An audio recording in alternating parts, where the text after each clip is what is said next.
Hi, everyone. My name is Jon Ruff. I'm an assistant professor at the School of American and Global Studies at South Dakota State University. And in line with the other introductions, normally in the narrative policy framework, I study space policy, space and defense. I'm really interested in how institutions develop. And my first work was in the development of the Space Force. In doing that project, I came across this one. What the heck is plot? And so this presentation is about the concept of plot within policy narratives.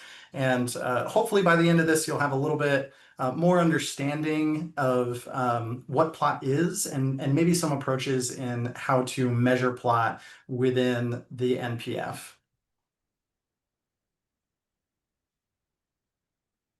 Now, I want to be sure before I go on, is the screen being blocked by anything up at the top here?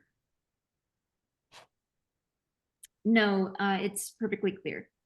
Excellent. All right. So a brief overview of what we're going to chat about. First, I'm going to cover some basics of what plot is, and we're going to make some assumptions there. And then I'll walk you through some of the research that I did on this topic, particularly the scoping review conducted on narrative policy framework research and how folks throughout the framework tend to understand and how they tend to use plot. We'll talk for a few minutes about the problem of plot and why we maybe collectively have some trouble understanding this idea. And then I kind of go out on a limb on this research and I try to address some conceptual boundaries to what this thing that we call plot is. Where are the boundaries to this idea? And I conclude that section with a discussion of some of the shared language that we might be able to develop in talking about plot. Finally, I'm going to end today by walking you through an example, just how I might use plot or how I've seen some folks use plot, how they measure it, and conclude with some general musings, some ideas of where we can go with all of these ideas. So the first thing is to think about what is plot. And I even struggled to come up with this section. This took me quite a while to get to this description. But I think a description that we can all kind of collectively rely on here is that plot is a narrator's descriptions of action. So some action occurs within a policy narrative, and plot is the narrator's descriptions of that action. And some questions come up for us, though. How do we distinguish plot from the other narrative elements? How do we tell that it's different from a character or from a moral of a story or from a setting? How do we talk about it consistently among ourselves and within NPF research? And how do we define the concept of plot clear enough so that somebody else in the future may be able to say that our conceptualization of plot is wrong and we should reconceive it in this way? How do we talk about it in a way that's clear enough to be wrong? So a few goals for this presentation and a few goals that I had for this paper: describe the various NPF interpretations about plot operationalization, develop some clear but flexible assumptions on plot to allow us to study it in a variety of different ways, but have some similar language around that. And then take a look at how we might measure plot from a few perspectives. Where I started in this research was to use a scoping review approach. This is broadly a qualitative meta review of NPF scholarship. So I looked to NPF studies that defined, described, or operationalized plot in some way. And my initial corpora here was 189 articles between 2011 and 2022. So I used a sampling set of terms to try to reduce those numbers. So I looked at terms plot, decline, problem, time, and causal in order to reduce that 189 to what we'll see on the next slide, a more manageable 76 articles that really clearly define or measure plot. But part of the scoping review approach here is also not just to rely on the NPF. So I both had to read these NPF articles over and over again to really make sure whether or not they were clearly using plot, whether they were clearly defining it or operationalizing it. But I also wanted to rely on some other theoretical grounds in order for us to understand this issue a little bit more clearly. So I leaned on literary scholarship here. They've been talking about it since Aristotle. So hopefully there was some information there that I could gather that said, okay, maybe there are some clear definitions or maybe there are some clear understandings of plot here that can help us along understand what we're doing when it comes to the concept of plot. So broadly, we end up with a corpus of 76 articles. 72 of those articles, about 95% of the articles that I looked at, defined plot in some way. It said plot is this thing. And then 60 of those articles measured plot in some way. Most of the time, if you define something, you're also going to measure it. But sometimes we defined plot, but then we determined that it wasn't appropriate to measure it. Likewise, we had a few instances of measuring plot without defining it. Now, there are some limitations broadly to the study that I want to be really clear about. Definitions of plot aren't always clearly identified or operationalized. It's not found in the same way in each of these papers, right? We're all creative writers and we write a little bit differently. So sometimes I had to go digging into the code books in order to find where the definition or operationalization was. Sometimes it was really apparent in the first few paragraphs, but it kind of depended on the nature of the paper. And so this made this project really inductive and reliant on some of my perspectives as I sat with the research for about 2.5, 3 years in the development here. But I also figured that probably wasn't enough. And so I brought on 2 additional coders to help me out. One of the coders was a policy scholar who had worked previously with the NPF. Another was a literary scholar who had never heard of the NPF before in their life. So together, they examined 68 articles, and we all collectively met to resolve some of those disagreements and take a look at where we determined plot existed and not existed. So in that project, broadly, we find this problem with plot. The definitions are quite variable. How we understand this idea is variable. So we can look to Macbeth et al. In 2012 that said plot is a clear beginning, middle, and end. But then Peterson, initially published in 2022, but the more recent is 2023, plot provides a temporal line of reasoning in which the other components interact. Or plot is the recognition or definition of a policy problem. Or it's the relationships or the linkages between characters, settings, and moral of a story. Maybe it assigns blame. Maybe it's talking about causality to some extent. And so we ended up in this space where our understanding of what the plot concept is different, and therefore how we understand how we're going to measure it or talk about it ends up being different as well. And this is what really drove my kind of interest in this project was seeing this problem play out in the research. So by using the broad findings of the scoping review and by using some literary scholarship, I came up with a few boundaries, some constraining ideas to help us narrow down what plot is. The first is structure. So the first boundary here is the idea that there is some sequence that establishes order, and that is part of the plot. Plot in some way organizes the action. And this really refers to Aristotle's Poetics and the idea that a story should have a beginning and an ending. Now we can also attribute some idea of valence.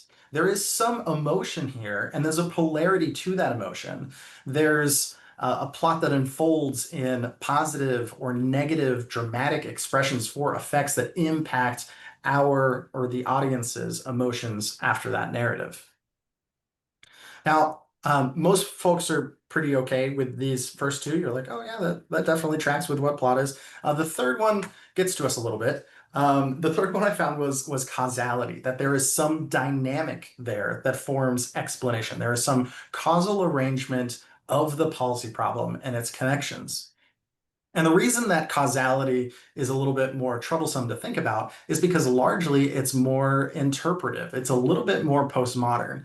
And that directs some folks in the NPF who tend to be more structuralists, that directs them to say, no, I don't really like the idea of causality.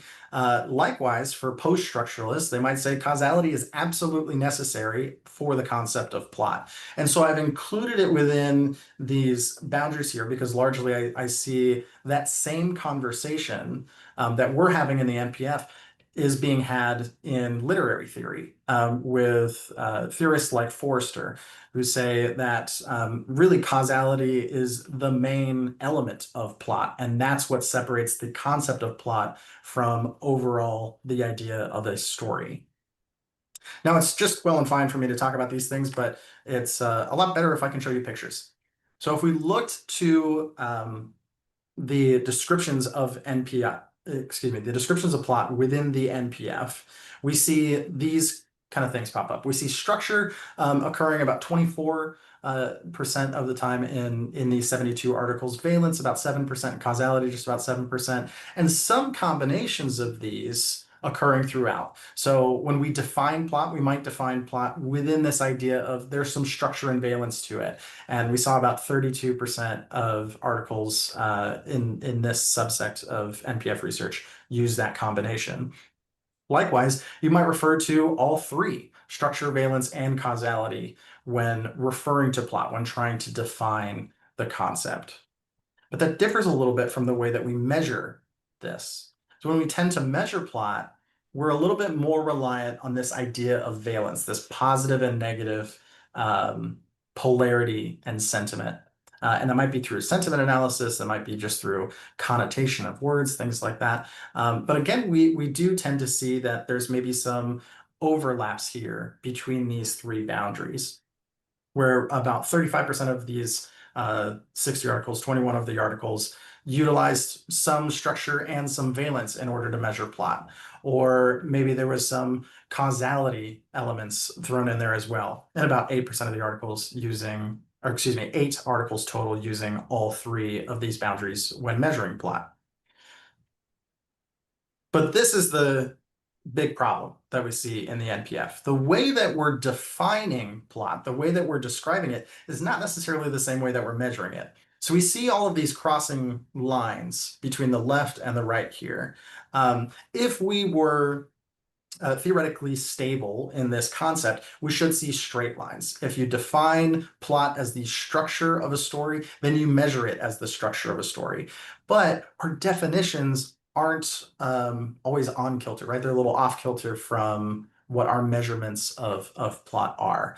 And so I really wanted to try to tackle this issue in some way. Now, knowing that this is, realistically just coming from me and my examination of these ideas, I did want to be able to offer some shared language that we could use to talk about these things without stepping on each other's toes.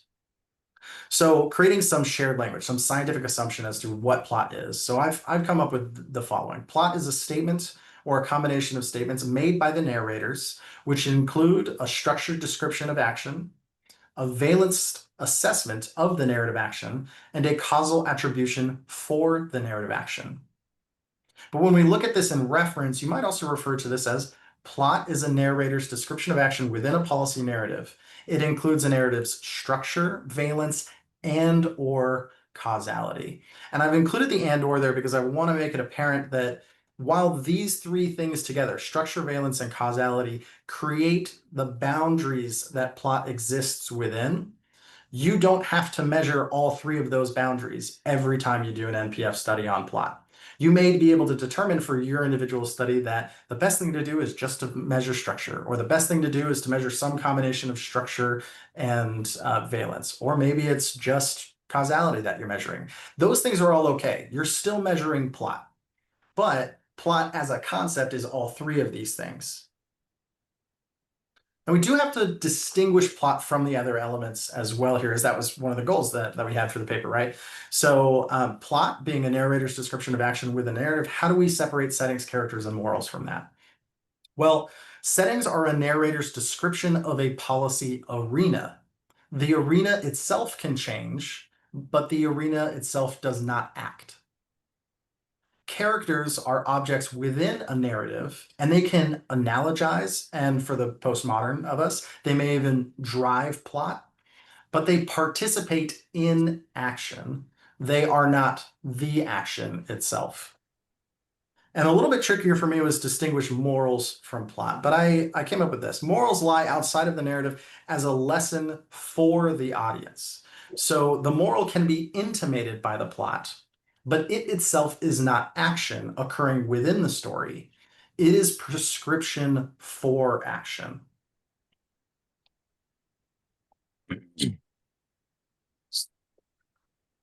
So how do we apply this in your research? There's a few different ways. The first way, I think, is to take a look at narrativity. And we can say, does plot occur or does plot not occur? One of the best studies that does this, I think, is Macbeth et al. In 2012, the Buffalo Campaign video. And essentially just asks, does the video have a plot? Yes or no? And they base that yes or no based on whether or not the video that they're reviewing here has a beginning, middle, and end that's clear enough to all the researchers.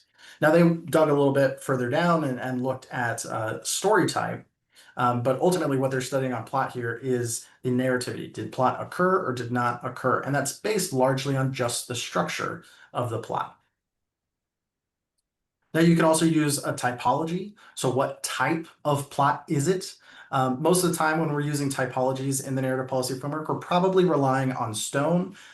This is where I first started as well in a co-authored paper in 2022 on the establishment of the Space Force. We looked at Stone's stories of decline, story of rising, helplessness, and stymied progress, and we compared them across groups. So this is kind of a combination of structure and valence. Do we see a story where things were once positive, but now they've gone downhill over time? Or do we see a story where things were once negative, but now they've been slowly improving over time?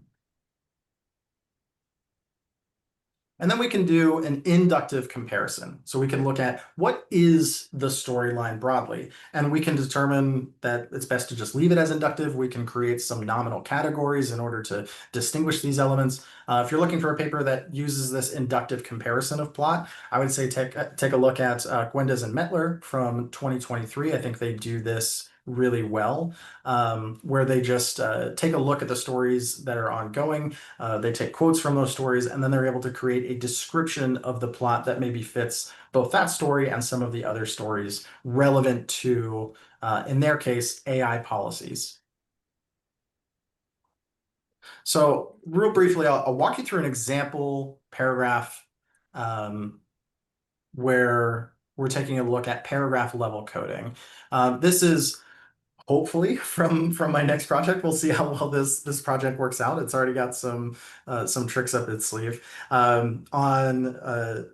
In the United States, we have this idea called the Golden Dome, President Trump's Golden Dome. This same concept as Israel's Iron Dome, essentially missile defense.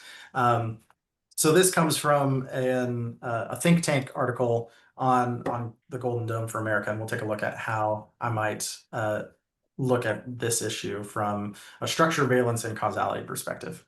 So we take a look at structure. I might look at this as a form of time. I would look for words that indicate before actions, now actions, and after actions.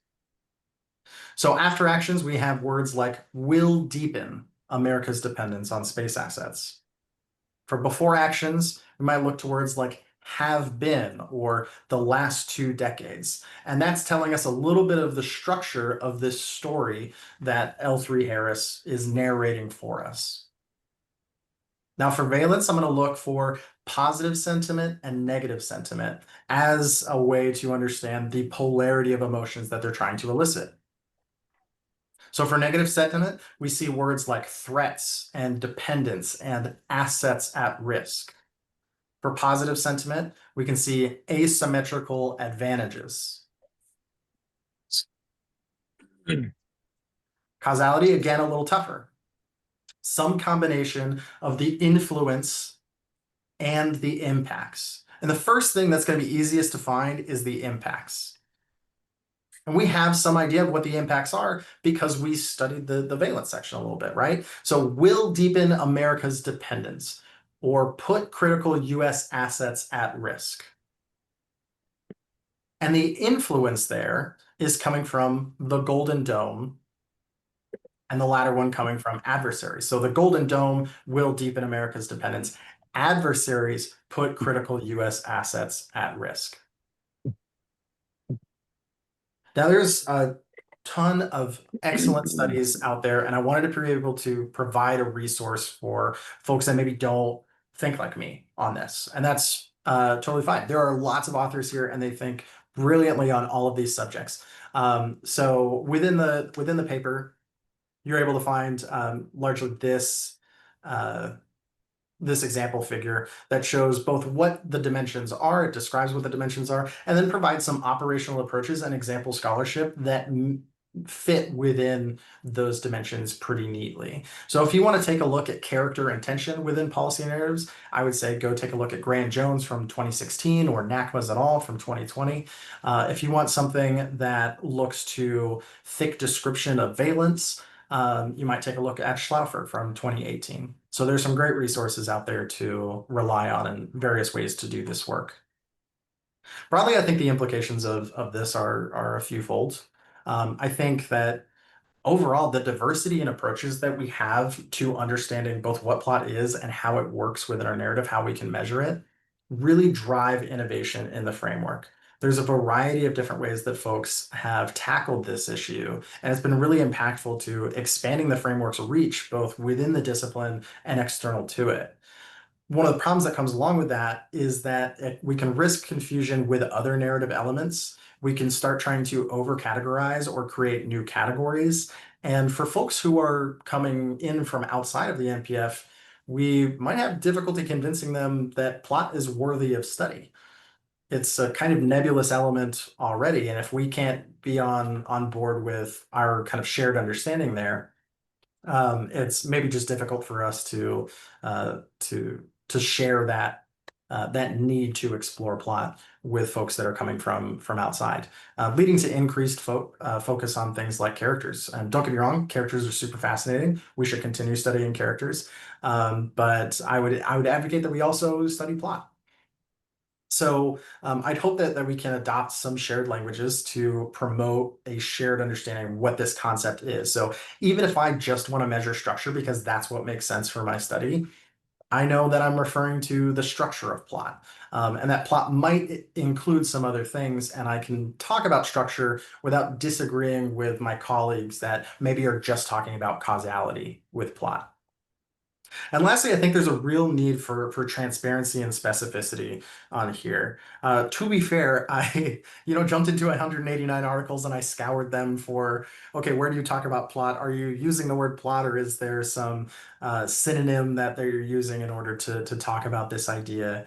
And what does that look like? So I think when we talk about plot, we should really provide a robust description of how plot is captured in a policy narrative, how we measure it. And I think by doing that, we're going to improve intercoder reliability on this particular concept. And that's something that's really, been troublesome for the NPF for probably the last 5 or 6 years. Trying to examine plot has been difficult because we all come from different perspectives as to what it is. So when we try to train people on coding the work that we're doing, it's been difficult to train them consistently and get consistent results with that impact. The last thing I think is impactful here is natural language processing. I think if we're going to continue to move towards natural language processing programs, we really have to be very specific what we're telling these programs to look for, the directions that we give these programs in order to find plot as is defined in our studies. So I do have some concluding thoughts here. I imagine these boundaries overlapping in a way that looks something like this. And when we combine structure and valence, we get something that looks like the shape of the story. And this is largely what we're familiar with. This is Freytag's pyramid. This is Stone's storylines. These are our story typologies that we often tell, structure and valence combined. It's an arc of action. When we combine valence and causality, we get some kind of character intention. We want to identify some blame for some action. We want to connect the characters into that plot to say this is why things went downhill.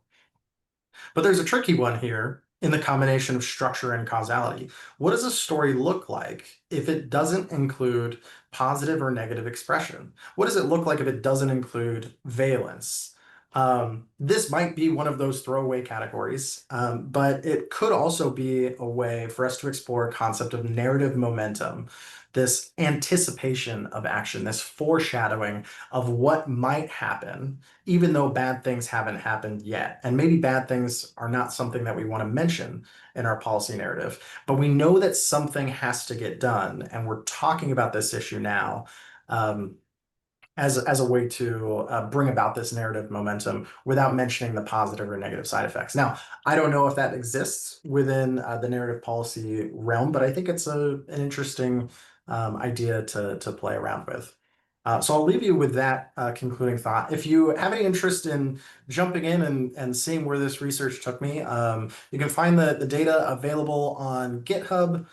If there's anything that's not on there that you'd like to see on there, I'm always happy to add. I've got plenty of paperwork in the background to jump into that. But I just want to express my sincere gratitude for you all listening to me talk about this nebulous concept today. And if you find yourself disagreeing with me here or with questions or anything like that, I think it would be a great time to open up the discussion and see where everybody is at. This is a little bit of a shot in the dark, so yeah, I'd absolutely love to hear your feedback. Thank you again. Thank you, Dr. Ruff. This was absolutely fascinating and very insightful.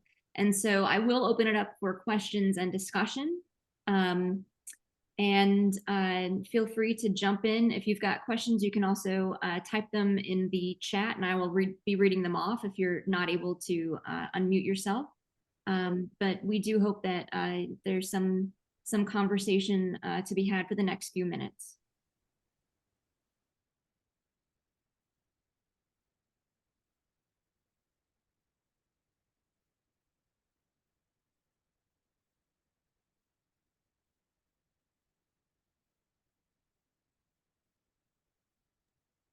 Was it just like really straightforward?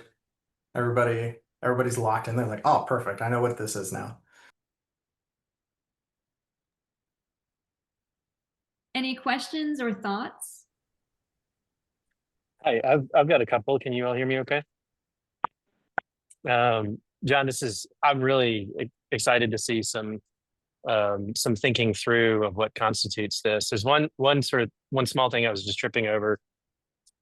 Maybe one thing I wondered about grounding this in, and then two questions for you. So the thing I was tripping over was on structure. But that structure it doesn't immediately to me as a term imply what I think that you're getting at, which is temporal structure, like before beginning and after. And so I wonder if there's something there where like the top level label that you give this might be more obviously related to the flow of time.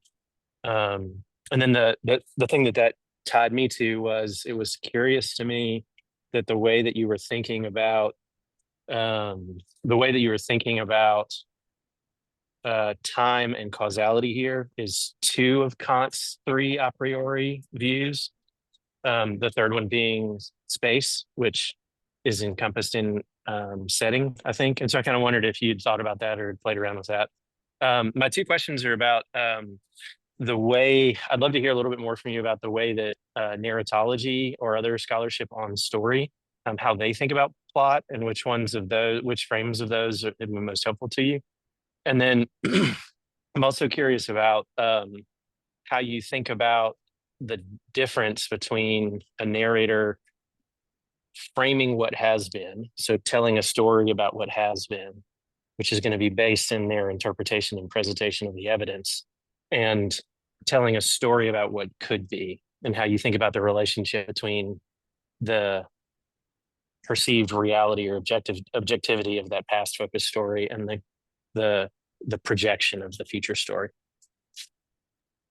Absolutely. Thank you for all those questions, Mark. I think that's fantastic. I'll start off by saying, to be fair, I think I'm indoctrinating you here a little bit, right? I'm presenting the way that I think about structure. And when I think about structure, I tend to measure it as a product of time. And so part of the reason behind that is because I look at research that does have some forward-looking elements, that does think about the after. But other folks who are studying narratives may just understand structure as beginning, middle, and end. I think both of those elements, both time and beginning, middle, and end, can refer to this broader concept of structure. But broadly, I think about it as time because it's easier for me to measure in the types of narratives that I do measure. Yeah, that Uh, makes sense. I think the on yeah. just really quick on that, I think to me, time and the question of before, like beginning, middle, and end are related. Like they're both temporal. Ah, But maybe you're drawing a distinction there. I am. So this would be a difference between in the beginning, right? In the beginning of our story versus some, and I would say maybe Macbeth falls in this line, the story structure itself. This is the beginning of the story, but the beginning of the story may not accurately reflect the beginning of time. We may start with the end and then work our way back to the beginning as a way to tell a story. I tackle that a little bit in the paper, but it is, yeah, it gets complicated here. Um, the in my obsession with that, I've lost track of the answer to your second question. Would you remind me of that? One sort of there was a comment about Kant in there, which is probably overwrought, and then questions about how Yeah. other narratology focused traditions have conceptualized plot, and which ones you might have drawn on here. Yeah. And then the last one is the kind of past focused story. Here is how things have been versus the future focused story. Here is how we could make them if everybody follows my policy prescriptions. Yeah, absolutely. So my mind's on this right now, the past focused versus the future focused. Um, I think these are two really interesting ways to tell a story. And when we think about the future focused elements, particularly in structure, this is maybe where moral of the story comes up for me a little bit. Maybe where some of that conflict happens between moral of the story and plot. Um, I understand moral of the story to be a prescription for action. And in some ways, when we're telling a future-oriented story, we maybe come into conflict with that idea of prescription of action and where the boundaries between plot and moral of the story are. So that took me a lot of time to think through. And it may just be that ultimately in the paper, I left it up to this is the best we can do for now, but at least there's something, right?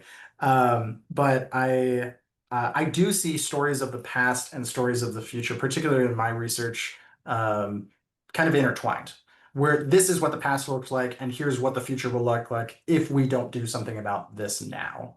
And I think that's really where we see a lot of that iteration in the policy research that I conduct. On your question on narratology, absolutely heavily influenced here, right? So if we collectively as a framework heavily rely on someone like Stone, who does have their roots in narratology, we're relying on a structuralist concept of how narratives are formed and how we can measure narratives. So largely what we see in narratology with folks like Prince, with folks like Shenhav, with folks like Stone, we see that combination of structure and valence. We see the story arc as it occurs either over time or over the course of a story or however that needs to be framed. They, in literary theory, the narratologists come into conflict with the interpretivists, the postmodern folks like Forster, who largely view plot as causality focused and causality based. Forster has a quote that says, "The king died is a story, but the king died, or excuse me, the king died and then the queen died is a story, but the king died and then the queen died of grief is a plot." Because it involves that causality. It connects that emotional concept and that structure concept together with an explanation or with a reasoning. So balancing those two perspectives, I think, was important in this paper because we do have both structuralists and post-structuralists within the framework. Now, not everybody, I think, is going to use all three of those elements in order to understand every element of plot within the policy narratives that they're examining. So really a goal here was to say, okay, the narratologists tell us this and they have some really great research. The post-structuralists tell us this and they have some really good research, but we can do both of those things in the NPF without stepping on our toes a little bit. So yeah, I think they had a heavily influence. Thanks, Mark.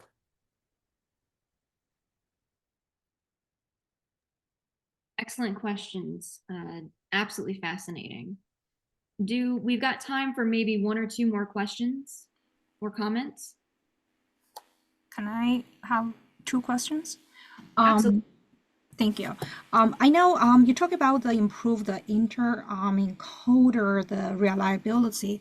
Just I feel sometimes when we read those speech, especially political speech, some of the meanings really is implied. So it's not just about the narrator, how the tell the story, but also depends on how the audience will interpret the story. So I feel like they will definitely will have some disagreement. You talk about this, how to solve the disagreement, but how about you through the meetings you cannot solve the disagreement? How are you going to deal with this the differences? And then the second question is about again it's about the audience. I feel they talk about how the the storyteller's perspective, how the focus is about how we tell the story, but again, how about the audience? And when the audience, different audience might take the story, understand the story differently. What is there any thoughts about that perspective, how we take things like the subjectively understanding things differently? I don't know if you have any thoughts about that. Thank you.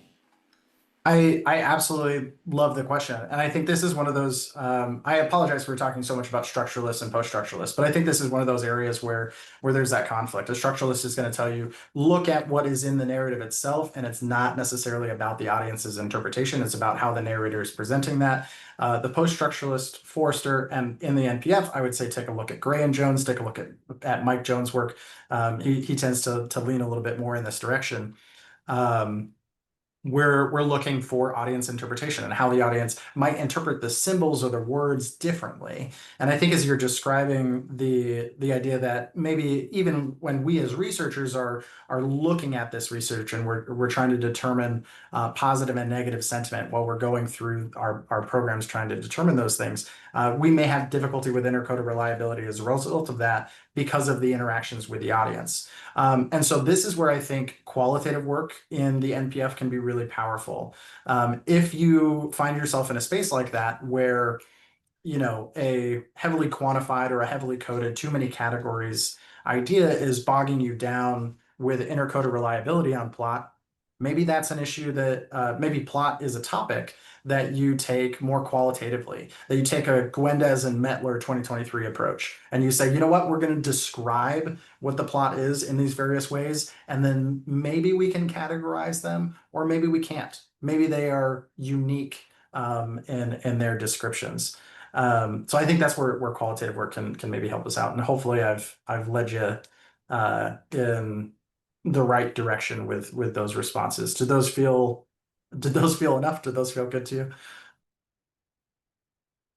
Yes, thank you. I'm happy to oh, I'm so sorry. I'm happy to tackle these questions in the chat real quick as Perfect. well. If that's... I was just going to mention that. Yeah, of course, of course. So Albina, the kind of software used for the analysis, I'm an in vivo guy through and through. So I definitely use that program, a qualitative research software that helps organize and code information. And I was able to share that information with some of my intercoder partners as well. Any recommendation on length of the narrative? That's a troublesome one. And I think collectively as the NPF, sometimes it's best for us to look at tweets, and sometimes we want to look at paragraphs, and sometimes we want to look at pages. And it is a decision of sacrificing some narrative elements over each other. If you're looking at tweets, plot is going to be hard. But plot is pretty easy if you're looking at whole pages or whole testimonies. I tend to find some good balance in the paragraph level for plot. Can I ask a quick question? I'm doing interviews right now. So when I analyze the interviews, for example, categorize the responses based on what is the policy problem they mentioned, what is the policy solution they mentioned, heroes, villains, and so on. So my question is, what is the best way of converting those narrative elements to a written narrative? And how can we, when we write the narrative, how can we write the plot in a way that is understandable and conveys the people's perspectives about what they mentioned in the interview? Thank you so much, Sowell. I think that's a fantastic question. When we're looking for elements, what to look for in plot, I think the easiest thing as NPF researchers for us to do is first find the valence, find the sentiment, how that sentiment is portrayed, and that's a good starting point. And from there, I think you can find some elements of structure that can be helpful there. Broadly, I would say that you're already starting with a solid set of good narrative elements to take a look at. And so maybe the next step would just be, after you record the interviews, sit with those responses for a little bit of time and see if there is an overall plot that comes out to you. You may be able to apply those to a typology like Stone's typologies, whether the plot is a story of decline, whether that arc is going down, or maybe it's a story of rising. The policy outcomes are getting better over time or over the course of a story. I think typologies can be a helpful way to distinguish plot there as well. I think I'd love to be able to answer that for so much more time, but because we're getting close on time. So I'll say I think you were from Oregon State. I still have lots of connections there, so please feel free to reach out to me and we can kind of hash that out a little bit more individually. Thank you so much. I already read your thesis. Dr. Steele sent it to me and I read it and it helped me understand plot a lot. Thank you so much. Absolutely. Thank you for the question. Thank you. I do want to recognize that it is now 12:01. I did see that Rachel had her hand raised. So if you do have to leave the call, we definitely understand. But if you want to stick around for a few minutes, we'll get to Rachel next. But before you go, I do want to say thank you again to Dr. Ruff. And if anyone has any research they'd like to present or any ideas for research they'd like to hear about, please send me an email and we will get to it. So I'm going to get to Rachel, and if you have to log off, I definitely, we understand. Sorry if I'm like holding everybody back. If you guys need John, if you need to log off, just tell me to shut up. But I was wondering kind of from a practical coding standpoint, and I don't know if you are doing this in your new project, but how do you aggregate your plot points? So if you are coding plot, are you thinking that this becomes kind of like a meta story or a meta plot operationalization where you look at all of the valence and causality and sentiment kind of together, or do you kind of disentangle it by characters or by points in time? Kind of what from a practical standpoint, how can we make this plot a one kind of plot line structure, if that makes sense at all? Absolutely. It does, and it is also very difficult.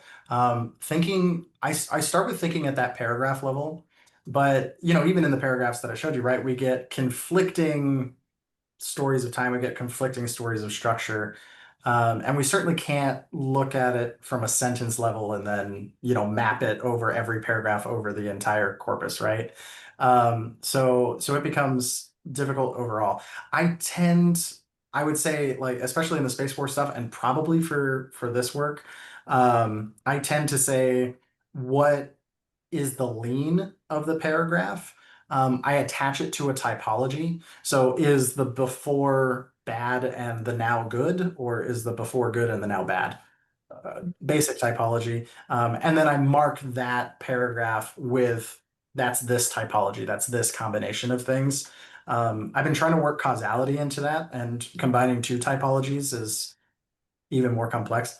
So I'm less inclined to say that, part of this is because my research is mostly on congressional testimonies, right? I'm less inclined to look at a whole congressional testimony and say that these, Congress is overwhelmingly telling a story of decline, rather than saying the majority of paragraphs seem to be about that story of decline or seem to be about that story of rising. That's why I've done it so far.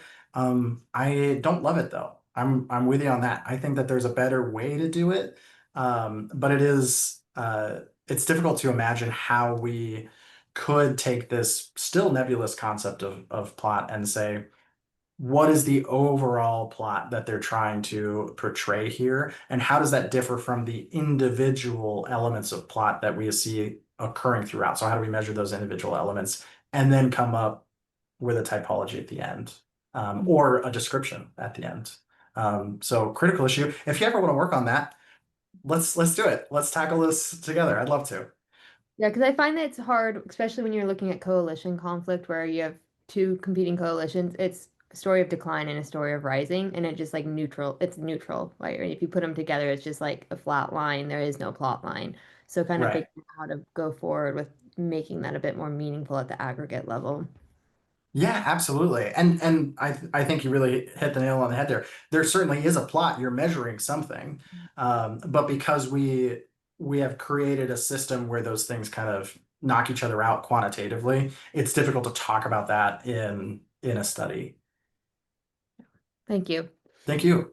Sorry, I couldn't solve that one. Yeah. All right, so I think we're now at 5 after.